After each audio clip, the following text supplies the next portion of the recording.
샬롬 180일 성경 통독 139일 차입니다. 오늘은 복음서 세 번째 시간으로 사복음서의 말씀을 계속해서 보겠습니다. 어제에 이어 예수님의 갈릴리 지역에서의 사역을 살펴보겠습니다.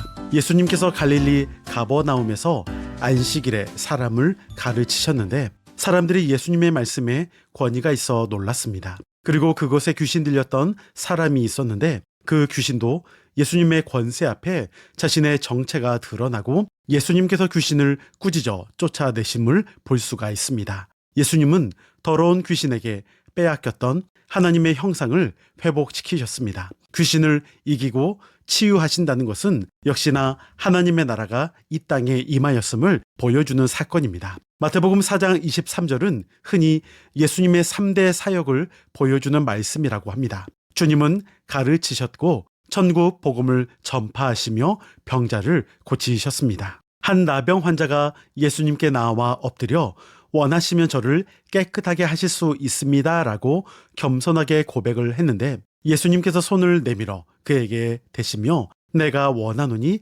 깨끗함을 받으라 라고 말씀하십니다. 그러므로 그의 육신의 질병뿐 아니라 그의 마음과 영혼까지도 치료해 주심을 알 수 있습니다. 예수님은 한 영혼을 너무나 소중하게 여기셨습니다. 특별히 가난하고 병든 사람들에게 큰 위로와 회복의 기쁨을 주셨습니다. 또한 고아와 과부들에게도 함께 하셨습니다. 복음서에서는 예수님께서 얼마나 온 몸과 정성으로 사람들을 사랑하시고 치유하셨는지 쓰여 있습니다. 사람들은 말로 모든 것을 처리하려고 합니다. 그러나 예수님은 그렇게 하시지 않으셨습니다. 주님은 병자들을 직접 찾아가시고 그들의 얘기를 들어주시며 환부에 직접 손을 대시고 고쳐주셨습니다. 또한 중풍병자를 고치시면서는 내 죄사함을 받았느니라 라고 말씀하셔서 예수님은 인류의 죄의 문제를 해결하기 위해 오셨던 메시아임을 알게 하셨습니다. 서기관과 바리새인들을 향해 어느 것이 쉽겠느냐라고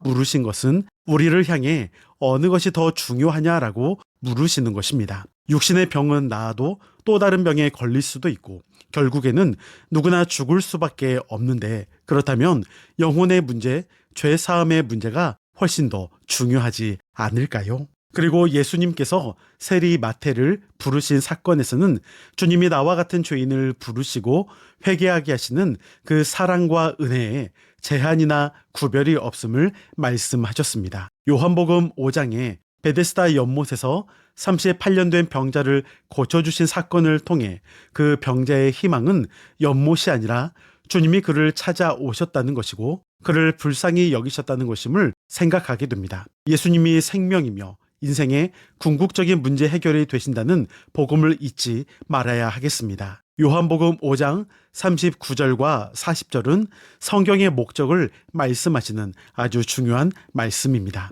그리고 제자들이 안식일의 밀밭 사이로 지나가다가 밀 이삭을 잘라 먹은 것을 두고 안식일을 범하였다고 지적하는 바리새인들을 향해서는 안식일은 하나님께서 천지를 아름답게 창조하신 것을 기념하여 거룩하게 지킴과 동시에 사람을 위한 날로서 우리에게 주신 선물임을 말씀하십니다. 안식일이 사람에게 짐을 지우는 날이 아니라 사람을 위한 날임을 말씀하신 것이죠. 하나님이 왜 율법을 주셨을까요? 사람들이 그 율법에 매여서 고통당하는 것을 원하셨을까요? 율법의 본질은 사랑에 있습니다. 우리를 사랑하시는 하나님께서 우리가 잘 살기를 바라셔서 율법을 주신 것입니다. 율법 자체가 나쁜 것이 아닙니다. 만약 율법이 나쁜 것이라면 하나님께서 우리에게 나쁜 것을 주셨다는 것이겠죠. 그렇지만 하나님은 절대 그런 분이 아니십니다. 율법을 잘못 지키거나 율법을 왜곡하여 잘못 사용하는 사람들이 나쁜 것입니다.